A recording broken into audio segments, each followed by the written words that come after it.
blockading Iranian ports in an apparent push to try and take control of the Strait of Hormuz. እነሆ ለ49 ዓመታት ሲጠበቅ የነበረው ጠረጴዛ ባዶውን ቀርቷል። ኢራንና አሜሪካ 21 ሰዓታት የፈጀ ድርድር አድርገው ሳይስማሙ ተበታትነዋል። የኢራን ተደራዳሪ ቡድንም በ9 የፓኪስታን ተዋጊ ጀቶች ታጅቦ አገሩ ገብቷል። ይህ በተሰማ ማግስት የፈለጉትን ያጡት ትራምፕ የሆርሙዝ ሰርጥ እንደሚዘጉት ተናግረዋል። ኢራንም እስቲ ሞክሩት እያለች ነው። ያም ቢሆን ሰኞ ማምሻ ላይ ድርድሩ በር ገና አልተዘጋም የሚል በጎ መረጃ ተሰምቷል። ይህን እያደመጣችሁ ሳለም ሆርሙዝ ተዘግቷል። ምናልባትም ቀጣዩ ጦርነትም ሊጀመር ሰዓታት ቀርተውታል። በእርግጥ አሜሪካ ሆርሙዝን በመዝጋት ምን ልታሳካ ትችላለች? ኢራንስ ምን አይነት ምላሽ ይኖራት ይሆን? በሰርጡ መዘጋትስ ዓለም ምን ያጣል? ድርድሩ ግን ለምን ከሸፈ? በዛሬው የሳሎን ተረካችን እነዚህን መረጃዎች በዝርዝር እነግራችኋለን። አስቀድመን ፈር መያዣ የሆነን ዘንድ በትራምፕና በካቶሊኩ ጳጳስ መካከል የተፈጠረውን አወዛጋቢ የቃላት ልውውጥ እናስቀድም። ዮናስ ክብረት አብሬያችሁ ነኝ። የቾይዝ ውሃ እህት ኩባንያ ማይ ቾይዝ ሪል ስቴት በመሃል አዲስ አበባ ከጋዜቦ አደባባይ ወደ አፍሪካ ህብረት በሚወስደው የዲፕሎማቶች መንገድ ወልደው ከብደው እፎይ ብለው የሚኖሩበት ቤት አቅርቦሎታል። የተናጠል ካርታ የወጣላቸው ባለ 2ና ባለ 3 መኝታ ቤቶችን ውብ አድርጎ እየገነባ ነው። 50 በመቶ የባንክ ብድር የተመቻቸለትን ቤት የራሱ ያድርጉ። ማይ ቾይዝ ሪል ስቴት ለትውልድ የሚተላለፍ ጥሪት እንዲያኖሩ በ0979 79 15 79 ይደውሉ።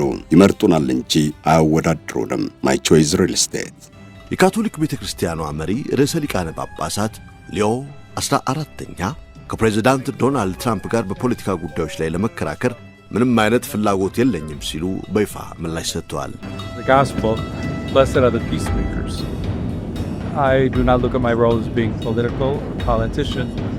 ይህ የጳጳሱ ንግግር የመጣው ፕሬዝዳንት ትራምፕ በማህበራዊ ገጻቸው ባሰፈሩት ከ300 ቃላት በላይ የያዘ ወቀሳ ሊቀ ጳጳሱ ለጽንፈኛ ግራ ዘመሞች ያደላሉና በውጭ ጉዳይ ፖሊሲ ላይ እጅግ ደካማ ናቸው ብለው ከከሰሱ በኋላ ነው። የመጀመሪያው አሜሪካዊ ርዕሰ ሊቃነ ጳጳሳት የሆኑት ሊዮ 14ኛ ባለፈው ሳምንት መጨረሻ ላይ ስለ ሰላም የሚደረግ ጸሎት በዙሪያችን ካለውና ከጊዜ ወደ ጊዜ ሊገመት የማይችልና ጠበኛ የሆነ ከመጣው ሁሉን ቻይነት ቅዠት መጠበቂያ ምሽግ ነው ማለታቸው ትራምፕን ለቁጣ የዳረገ አጋጣሚ ሆኗል። ርዕሰ ሊቃነ ጳጳሳት ወደ አልጄሪያ በሚያደርጉት ጉዞ ላይ ለጋዜጠኞች በሰጡት አጭር መግለጫ እኔ ፖለቲከኛ አይደለሁም፣ መልእክቴም ምንጊዜም ቢሆን ሰላምን ማስፈን ነው ብለዋል። ይሁን እንጂ ፕሬዝዳንት ትራምፕ በሰጡት ምላሽ ሊቀ ጳጳሱ በወንጀልና በኒውክሌር መሳሪያዎች ጉዳይ ላይ ደካማ መሆናቸውን ገልጸዋል። ኢራን የኒውክሌር መሳሪያ እንዲኖራት የሚፈቅድ ወይንም አሜሪካ በቬኔዙዌላ ላይ የወሰደችውን እርምጃ የሚቃወም ጳጳስ ከቶ አልፈልግም ሲሉ ተናግረዋል። ትራምፕ አክለውም እኔ ዋይት ሃውስ ባልኖር ኖሮ ሊዮ ቫቲካን ውስጥ አይኖርም ነበር በማለት የሊቀ ጳጳሱን ሹመት ከራሳቸው የሥልጣን ተጽዕኖ ጋር ለማያያዝ ሞክረዋል።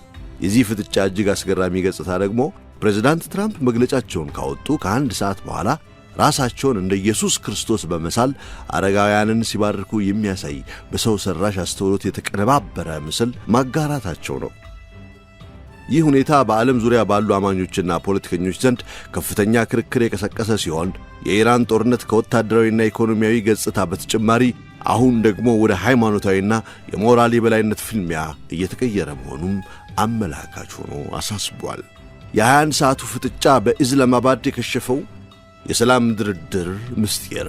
በፓኪስታን ዋና ከተማ ኢስላማባድ የተካሄደው የ21 ሰዓታት የማራቶን ድርድር ለ20 ዓመታት የዘለቀውን የኒውክሌር ውዝግብ ለመፍታት የታለመ ቢሆንም በሁለቱ ወገኖች መካከል ያለው ጥልቅ አለመተማመን እንቅፋት ሆኖበታል። ኢራን በዲፕሎማሲያዊ ጠረጴዛ ላይ ምንም አይነት ወታደራዊ ድል አሳልፋ ላለመስጠት በማሰብ 2 የአውሮፕላን ሙሉ ተደራዳሪዎችንና ከፍተኛ የእስላማዊ አብዮታዊ ዘብ አባላትን ወደ ስፍራው ሰዳለች። በአንጻሩ አሜሪካ በመከተል ፕሬዝዳንት ጄዲ ቫንስ የሚመራና 300 የሚጠጉ ከፍተኛ ባለስልጣናትን ያካተተ ቡድን በማሰለፍ ለጉዳዩ የሰጠችውን ከፍተኛ ትኩረት አሳይታለች። ይሁን እንጂ ለ2 አስርተ ዓመታት የዘለቀውን ውስብስብ የኒኩሌር የኢኮኖሚና የሆርሙዝ የባህር መስመር ቁጥጥር ጉዳዮችን በአንድ ቀን ውይይት ለመፍታት መሞከር ከእውነታው የራቀ እንደነበረ ተንታኞች ይገልጻሉ። በድርድሩ ወቅት ጄዲ ቫንስ ከፕሬዝዳንት ትራምፕ ጋር ቢያንስ 12 ጊዜ በስልክ የተማከሩ ሲሆኑ ከአንድ ጊዜ በላይ ደግሞ ከእስራኤሉ ጠቅላይ ሚኒስትር ቤንያሚን ኔታንያሁ ጋር መነጋገራቸውም ተገልጿል። ይህም የአሜሪካ አቋም ይበልጥ እንዲጠናከር ማድረጉን የኢራን የውጭ ጉዳይ ሚኒስትር አባስ አረጋቺ ይተቻሉ። በተለይም ቫንስ ኢራን የእኛን ቅድመ ሁኔታዎች ለመቀበል ፈቃደኛ መሆኗን ለማሳየት መጥተናል ማለታቸው የቀድሞ የኢራን የውጭ ጉዳይ ሚኒስትር ጃቫድ ዘሪፍ አሜሪካ አሁንም ያዛሃለው ተቀበል ትቢቷን አልተወችውም በሚል እንዲተቿት አድርጓል። ተንታኙ ሮበርት ማሊም የድርድሩ ግብ ኢራን ቀድሞውኑ ውድቅ ያደረገችውን ጥያቄ በድጋሚ ለማቅረብ ከሆነ 21 ሰዓት በጣም ረጅም ነው፣ ነገር ግን ግቡ መደራደር ከሆነ 21 ሰዓት እጅግ በጣም አጭር ነበረ ይላሉ። በፓኪስታን የተካሄደው የአሜሪካና የኢራን ድርድር ያለ ስምምነቱ ቢጠናቀቅም የፓኪስታን የግብፅና የቱርክ አምባሳደሮች በሁለቱ ሀገራት መካከል ያለውን ልዩነት ለማጥበብና ጦርነቱን የሚያቆም ስምምነት ላይ ለመድረስ ጥረታቸውን እንደሚቀጥሉ ተገልጿል። እንደ ክልላዊ ምንጮችና የአሜሪካ ባለሥልጣናት ገለጻ ሁሉም ወገኖች አሁንም ስምምነት ላይ መድረስ ይችላሉ ብለው ያምናሉ። አስታራቂዎቹ ሀገራትም የተኩስ አቁሙ ጊዜ ከማለቁ በፊት ማለትም እስከ ሚያዝያ 21 ቀን ድረስ ሌላ ዙር ድርድር እንዲጀመር ግፊት እያደረጉ ይገኛሉ። ምንም እንኳን ፕሬዝዳንት ትራምፕ የባህር ከበባው ኢራንን አቋሟን እንድትቀይር ካላደረጋት ጥቃቱን ለመቀጠል እያሰቡ ቢሆንም ይህ ከበባ እንደ አንድ የድርድር ስልት እየተጠቀሙበት እንደሆነም ይነገራል። አንድ የክልሉ ምንጭ ሁኔታውን ሲገልጸው ሙሉ በሙሉ ተስፋ አልቆረጥንም፣ በሩ ገና አልተዘጋም፣ ሁለቱም ወገኖች ልክ እንደ ገበያ እየተደራደሩ ነው ብለዋል። ከመጋረጃ ጀርባ ባለው መረጃ መሠረት በፓኪስታን ለ21 ሰዓታት በተካሄደው ድርድር ላይ ዋናው አለመግባባት የነበረው በኒኩሌር ጉዳይ ላይ ነበር። አሜሪካ ኢራን ዩራኒየም ማበልጸግ እንድታቆምና ያከማቸችውን ዩራኒየም ክምችት አሳልፋ እንድትሰጥ ስትጠይቅ፣ ኢራን በበኩሏ ለምታደርገው የኒኩሌር ስምምነት አሜሪካ የታገደባትን ከፍተኛ ገንዘብ እንድትለቅላት ትፈልጋለች። የኢራን የውጭ ጉዳይ ሚኒስትር አባስ አርጋቺ ስምምነት ላይ ለመድረስ በጣም ጥቂት ርቀት ብቻ ቀርቷቸው እንደነበረና አሜሪካ ግን በድንገት የጨዋታውን ሕግ ቀየረችው ሲሉ ወቅሰዋል። ሆኖም ግን የቱርክና የግብፅ የውጭ ጉዳይ ሚኒስትሮች ሁኔታውን ለማርገብ ከዋይት ሃውስ ልዩ መልእክተኛ ስቲቭ ዊትኮፍ ጋር ንግግር እያደረጉ ይገኛል ተብሏል። ምክትል ፕሬዝዳንት ጄዲ ቫንስ የአሜሪካን የድርድር ቡድን በመምራት በኢስላማባድ ለመጀመሪያ ጊዜ ከኢራን ባለሥልጣናት ጋር ተገናኝተዋል። ምንም እንኳን ድርድሩ ጠንካራ የነበረ ቢሆንም ወደ መጨረሻው አካባቢ ግን ወዳጃዊና ውጤታማ ወደሆነ ሐሳብ ልውውጥ መቀየሩን የአሜሪካ ባለሥልጣናት ገልጸዋል። ቫንስ ድርድሩ ያለ ስምምነት ቢቋረጥም በሩን ክፍት አድርጎ መሄዱንና ኢራን የቀረበላትን አማራጭ መርምራ ወደ ጠረጴዛው ትመለሳለች የሚል ተስፋ እንዳለው ጠቁሟል። ይህ በእንዲህ እንዳለ የአሜሪካ ማዕከላዊ እዝ በኢራን ላይ የታወጀው የባህር ከበባ ከሰኞ ጀምሮ ተግባራዊ መሆን እንደሚጀምርና ወደ ኢራን የሚገቡ ወይንም የሚወጡ መርከቦች ላይ ያለምንም አድሎ እርምጃ እንደሚወስድ ተናግሯል። የአሜሪካ ጦር በኢራን ላይ የጣለውን የባህር ከበባ እንዴት ተግባራዊ እንደሚያደርግ እስካሁን ዝርዝር መረጃዎችን ባይሰጥም ባለሙያዎች ግን ዋሽንግተን ልትከተላቸው የምትችላቸውን ስልቶች እየጠቆሙ ነው። አሜሪካ የአካባቢው ጥበቃ ቀውስ ሊያስከትል ስለሚችል በነዳጅ ጫኝ መርከቦች ላይ ሚሳኤል የመተኮስ ዕድል አነስተኛ መሆኑ ይገመታል። ይልቁንም መርከቦቹ አቅጣጫቸውን እንዲቀይሩ በማስፈራራት ይህ ካልሰራ ደግሞ የታጠቁ የባህር ኃይል አባላትን ወደ መርከቦቹ በማውጣት በኃይል የመቆጣጠር እርምጃ ተወስዳለች ተብሎ እየተጠበቀ ነው። ይሁን እንጂ ይህንን እርምጃ ስንት የጦር መርከቦች እንደሚያስፈጽሙት እናም ደግሞ የገልፍ አገራት ድጋፍ እንደሚሰጡ እስካሁን አልታወቀም። የቀድሞው የፔንታገን ባለሥልጣን ዳና ስትሮል እንደሚናገሩት ትራምፕ ፈጣን መፍትሄ ቢፈልጉም ይህንን ተልእኮ ብቻቸውን መወጣት ግን እጅግ ያስቸግራቸዋል። ከዛም በላይ ደግሞ ለረጅም ጊዜ ዘልቆ ሊቀጥል የሚችል ዕቅድ አይደለም ይላሉ።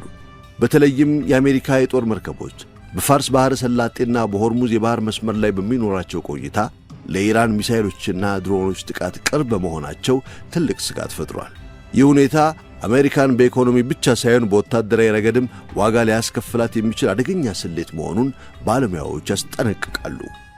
የአሜሪካ ባሕር ኃይል በኢራን ላይ የጣለውን የባሕር ከበባ ተግባራዊ ለማድረግ በጥቂት ሰዓታት ውስጥ ወደ ሆርሙዝ የባሕር መስመር እንደሚገባ በሚጠበቅበት በዚህ ወቅት ከኢራን አብዮታዊ ዘብ የፈጠነ ጀልባዎች መንጋ ጋር ለከፋ ወታደራዊ ግጭት እየተዘጋጀም ይገኛል። ምንም እንኳን አሜሪካ በወሰደችው ተከታታይ የአየርና የባህር ጥቃት የኢራን መደበኛ ባህር ኃይል ክፉኛ ብታዳክምም በአንጻሩ ግን የኢራን አብዮታዊ ዘብ ቁጥጥር ስር ያሉ ከ3000 እስከ 5000 የሚደርሱ የታጠቁ ፈጣን ጀልባዎች አሁንም ሳይበገሩ መቆየታቸውም ተነግሯል።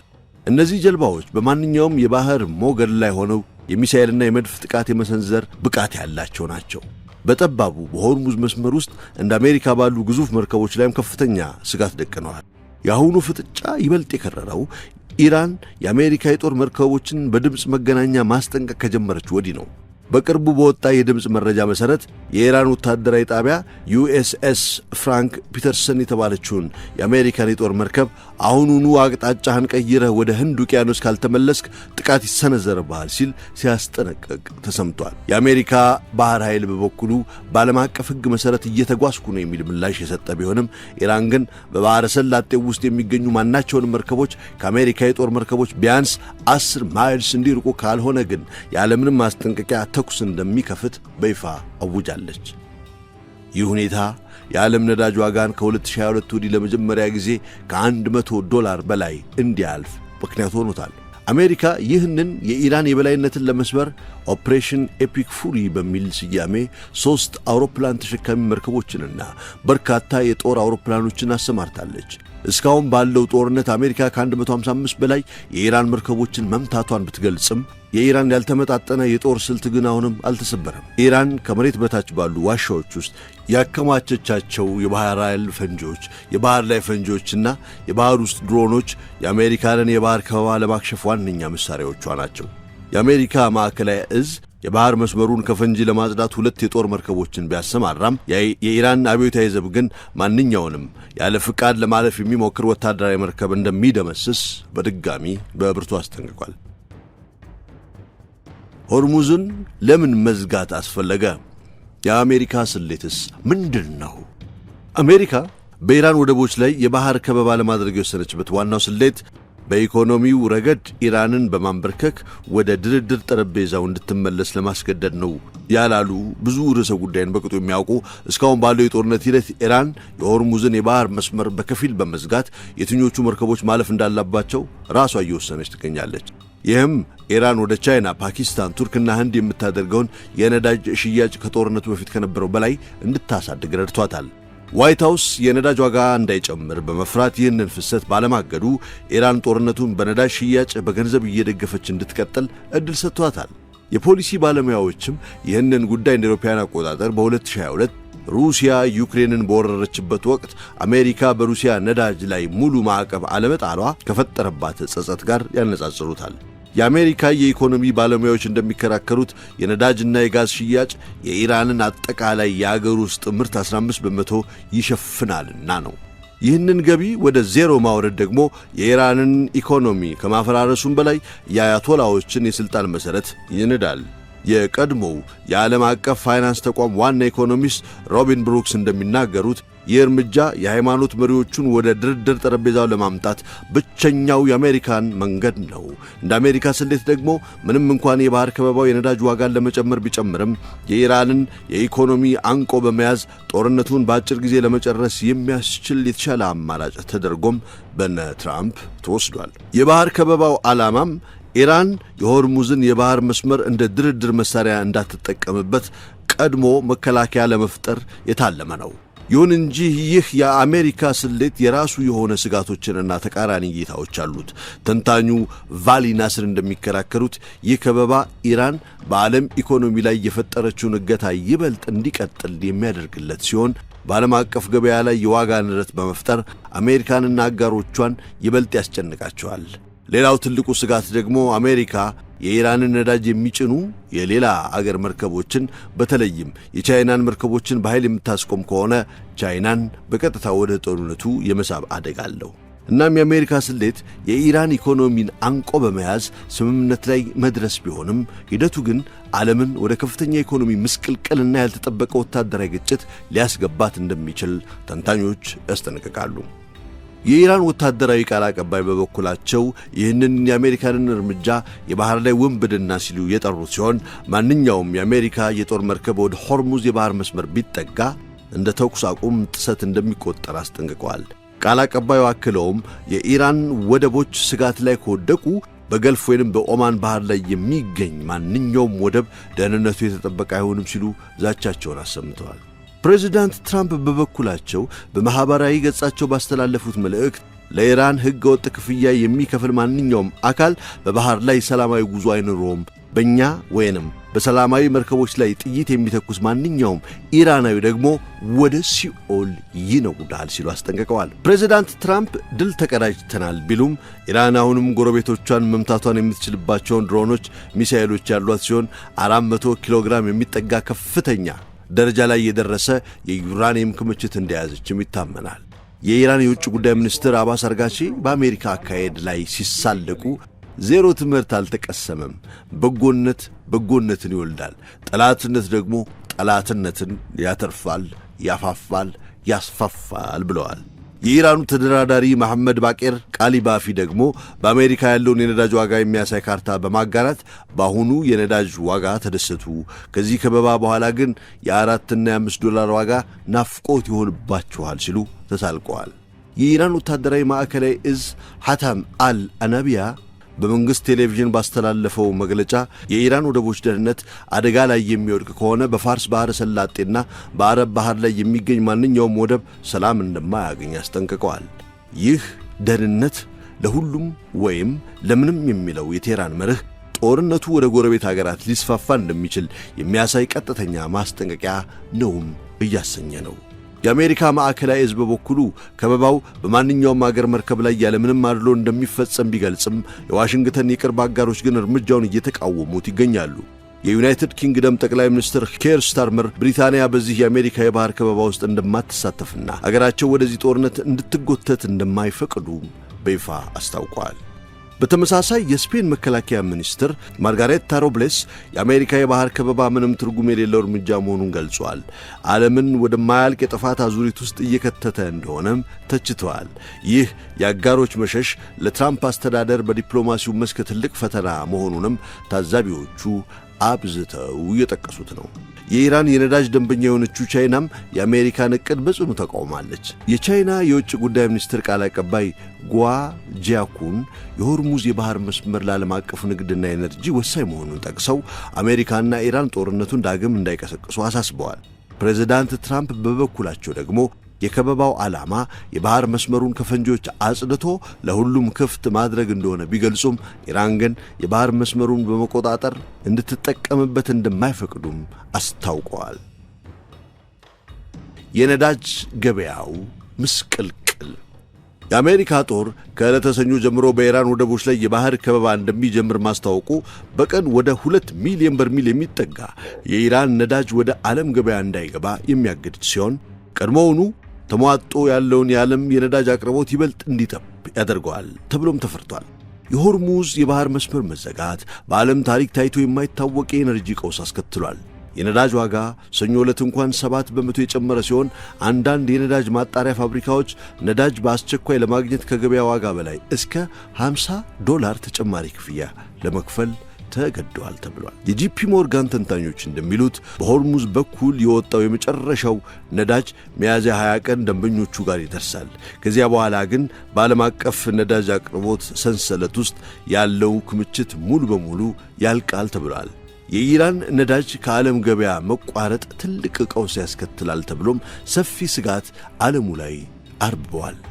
ኢራን ባለፈው መጋቢት ወር በቀን 1.84 ሚሊየን በርሚል ድፍድፍ ነዳጅ ወደ ውጭ የላከች ሲሆን በዚህ ሚያዝያ ወር ደግሞ እስካሁን በቀን 1.71 ሚሊዮን በርሚል እየላከች ትገኛለች።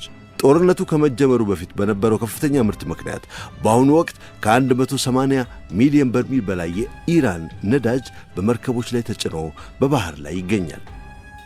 ምንም እንኳን ባለፈው ሳምንት የ2 ሳምንት ተኩስ አቁም ስምምነት ቢደረግም በሆርሙዝ የባህር መስመር በኩል የሚደረገው የነዳጅ ዝውውር አሁንም በእጅጉ ተገድቧል። ሰኞ ዕለት የነዳጅ ጫኝ መርከቦች አካባቢውን እየሸሹ እንደሆነም እየተሰማ ነው። የፓኪስታንና የላይቤሪያ መርከቦች ከኩዌትና ከኤሚሬትስ ነዳጅ ለመጫን ወደ ባህረ ሰላጤው ቢገቡም የኢራቅን ነዳጅ ወደ ቪየትናም ለመውሰድ የሞከረችው የማልታ መርከብ ግን ስጋት ስላደረባት ተመልሳ ቆማለች ተብሏል። ባለፈው ማክሰኞ በተገኘ መረጃ መሰረት 172 ሚሊዮን በርሜል ነዳጅ የጫኑ 187 መርከቦች በባህረ ሰላጤው ውስጥ ታጉረው ይገኛሉ። ይህ ግን ማንን ይጎዳል የሚለውን ጥያቄ ለመመለስ ተንታኞቹ ዛሬም ወዲህና ወዲያ እየለፉ ነው። ከጦርነቱ በፊት የኢራን ዋነኛ ደንበኛ ቻይና ነበረች። አሁን ግን አሜሪካ በሰጠችው ልዩ ፈቃድ እንደ ህንድ ያሉ አገራትም ነዳጅ መግዛት ጀምረው ነበር። እንዲያውም ህንድ ከ7 ዓመት በኋላ ለመጀመሪያ ጊዜ የኢራንን ነዳጅ በዚህ ሳምንት ልትረከብ ቀጠሮ ይዛ ነበር።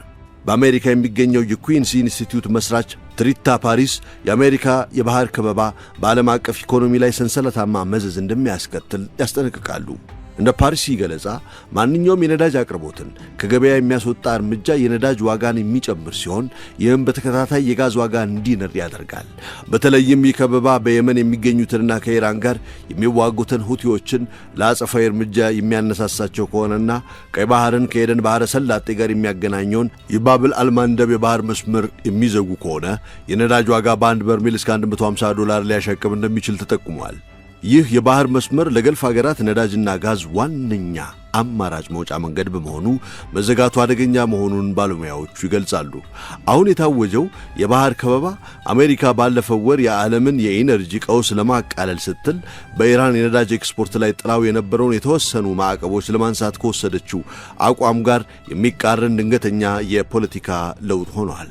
ኢራን ጦርነቱ ከተጀመረበት ከየካቲት 28 ጀምሮ የሆርሙዝ የባህር መስመርን በተግባር የዘጋችው ሲሆን ጥቂት መርከቦች ብቻ ተፈትሸው እንዲያልፉ ስትፈቅድ ቆይታለች። የባህር ላይ መረጃ የሚያጠናው ዊንድዋርድ የተባለ ተቋም እስከ ቅዳሜ ድረስ ብቻ 3200 የሚጠጉ መርከቦችን በመንገዱ መዘጋት ምክንያት መቆማቸውን ገልጿል። የቀድሞው የኤንጂፒ ኢነርጂ ዋና ኢኮኖሚስት አናስ አልሃጂ እንደሚሉት ደግሞ አሜሪካ የሌሎችን አገራት መርከቦች እንደማታገድ ብታረጋግጥም የመርከብ መድኃኒት ዋጋ በከፍተኛ ሁኔታ በመጨመሩ ምክንያት ሌሎች መርከቦች አካባቢውን ይሸሻሉ። በተጨማሪም መርከቦች የኢራንን አጸፋዊ ጥቃት ስለሚፈሩ ወደ መስመሩ እንደማይጠጉና የትራምፕ ከበባ በተዘዋዋሪ የሆርሙዝ የባህር መስመር ሙሉ በሙሉ እንደመዝጋት እንደሚቆጠር ገልጸዋል። የነዳጅና የጋዝ ዋጋ መጨመር በነዳጅ ላይ ብቻ ሳይሆን እንደ ኬሚካል፣ ማዳበሪያና ለፕላስቲክ ምርት የሚያገለግሉ ጥሬ ዕቃዎችን ዋጋ ላይም ከፍተኛ ጭማሪ አሳይቷል። በሻንጋይ የሚገኘው የታይድ ዌቭ ሶሉሽንስ ከፍተኛ ባልደረባ ካሜሮን ጆንሰን ትራምፕ ዛቻቸውን በተግባር ካዋሉ በሚቀጥሉት ጥቂት ሳምንታት ውስጥ የጥሬ ዕቃዎች ዋጋ በመላው ዓለም ሊንር እንደሚችል ይተነብያሉ። እንደ ባለሙያው ገለጻ ዋናው ጥያቄ ከበባው ለምን ያህል ጊዜ ይቆያል የሚለው ሲሆን ሁኔታው እስከ ሚያዝያ መጨረሻ ወይንም ግንቦት መጀመሪያ የሚቀጥል ከሆነ ዓለም አቀፍ የዋጋ ንረት ይከሰታል። በሲንጋፖር የሂንሪች ፋውንዴሽን የንግድ ፖሊሲ ኃላፊ ዴቦራ ኤልምስ በበኩላቸው ከበባው የዓለም የንግድ ሰንሰለትን ይበልጥ እንደሚያበላሽ ገልጸዋል። ከጨርቃጨርቅ እስከ መድኃኒት መጠቅለያዎች ያሉ ቁሳቁሶች ዋጋ እንዲጨምርና ይህም በሚቀጥለው ዓመት በምግብ ምርት ላይ ከፍተኛ ቀውስ ሊፈጥር እንደሚችል ያስጠነቅቃሉ። ተንታኞች እንደሚያምኑት የትራምፕ ማስጠንቀቂያ በክልሉ ያለውን አለመረጋጋት ይበልጥ ከማባባስ ባለፈ በመርከብ ድርጅቶች ላይ ያለውን እምነት እንደሚያጠፋ ደጋግመውም እየተናገሩ ነው።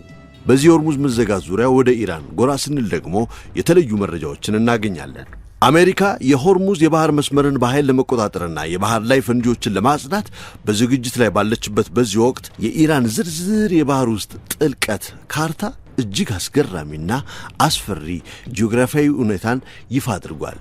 በኢራን የባህር ዳርቻ ተጠግቶ የሚያልፈውን ደህንነቱ የተጠበቀ ኮሪደር ተብሎ የተሰየመው መስመር እጅግ ጥልቀት በሌለው የባህር ክፍል ውስጥ የሚገኝ በመሆኑ የአሜሪካ ግዙፍ የጦር መርከቦች ቀድሞውኑም ፈንጂ በተሞላበት በዚህ ጠባብ መስመር ውስጥ እንዲታገቱና ለከፍተኛ ጥቃት እንዲጋለጡ የሚያደርግ ወጥመድ መሆኑ ይጠቀሳል።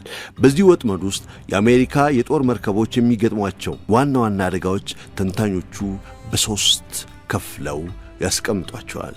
በመጀመሪያ ደረጃ በዋና ዋናዎቹ የመርከብ መስመሮች ያለው የባህር ጥልቀት እጅግ ዝቅተኛ፣ ብዙውን ጊዜ ከ40 እስከ 60 ሜትር ብቻ በመሆኑ እንደ አሜሪካ ዲስትሮየር ያሉ ግዙፍ መርከቦች ለመንቀሳቀስና ጥቃትን ለመከላከል የሚያስችሉ ምቹ ቦታ አይኖራቸውም።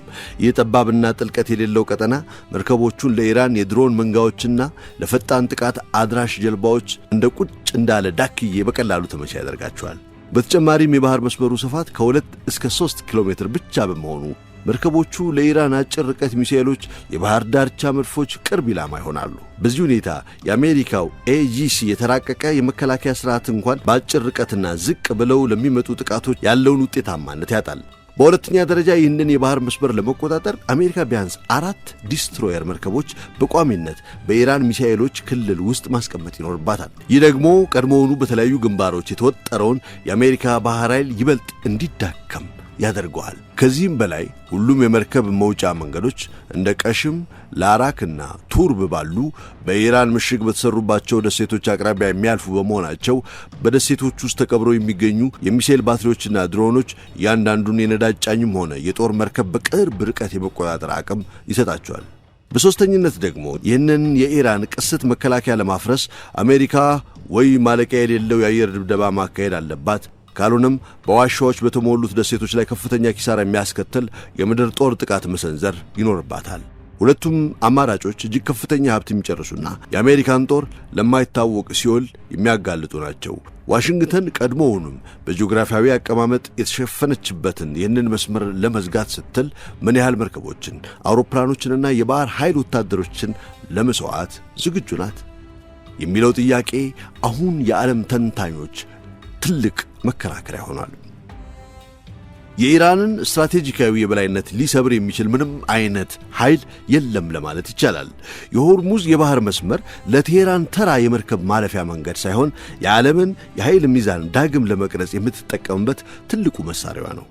ይህ ተፈጥሯዊ መተላለፊያዋ እጅግ ጠባብ ከመሆኑም የተነሳ በትንሹ 21 የባህር ማይልስ ብቻ ስፋት ያለው ሲሆን ሁሉም ዋና ዋና የመርከብ መስመሮች የሚገኙት ደግሞ በኢራን ግዛት ውስጥ መሆኑን ልብ ይለዋል። ኢራን በ1600 ኪሎ ሜትር የባህር ዳርቻዋና በስትራቴጂካዊ ደሴቶቿ አማካኝነት ይህንን ወሳኝ መስመር በተፈጥሮ የመቆጣጠር ዕድል አግኝታለች። እንደ ሰው ሰራሽ ቦዮች ሳይሆን ይህ ተፈጥሯዊ ኮሪደር በተራራዎች ጥልቀት በሌላቸው ውሃዎችና በድንጋያማ ዳርቻዎች የተከበበ በመሆኑ ሌላ አማራጭ መንገድ የለውም። በሕግ ረገድም ቢሆን ኢራን የተራቀቀ ስልት ትከተላለች። ቴህራን በተባበሩት መንግስታት የባህር ሕግ መሠረት መተላለፊያው በሰላማዊ ጉዞ እንጂ በነጻ ትራንዚት ሕግ እንደማይመራም ትከራከራለች።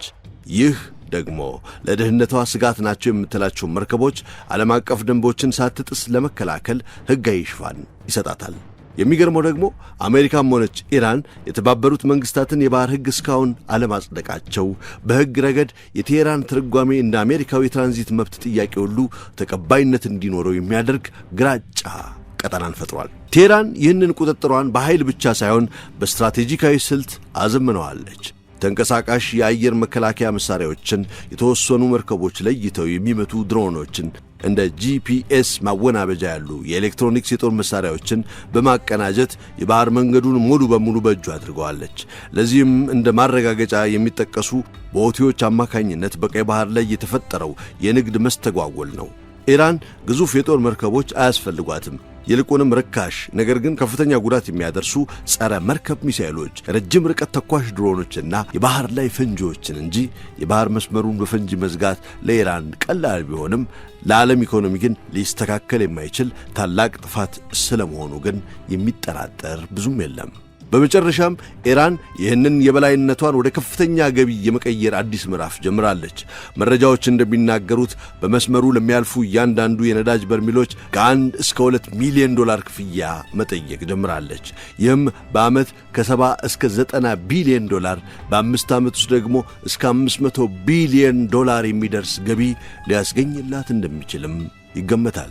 እንደ ቻይናና ሩሲያ ያሉ ወዳጃዊ ሀገራት በዩዋን፣ በሩብል ወይንም በክሪፕቶ ክፍያ በመፈጸም ቅናሽ ሲያገኙ፣ እንደ አሜሪካ ያሉ ጠላት ተብለው የተፈረጁት ደግሞ ከፍተኛ ገደብ ይጣልባቸዋል። ይህም እንደ አውሮፓውያን አቆጣጠር በ1956 ገማል አብዱል ናስር የስዊዝ ቦይን ወደ ግል ይዞታነት እንዳዞረው ሁሉ ኢራን በፋርስ ባሕረ ሰላጤ ላይ የአሜሪካን ዶላር የበላይነትን በመቀነስ አዳዲስ ደንቦችን ለራሷ በሚጠቅም፣ በሚመች፣ በሚበጅ፣ በሚስማማ መልኩ እየጻፈች መሆኑን ታሪክ እያሳየን ነው። መልካም ጊዜ። የሳሎን ቲዩብ ወዳጆች።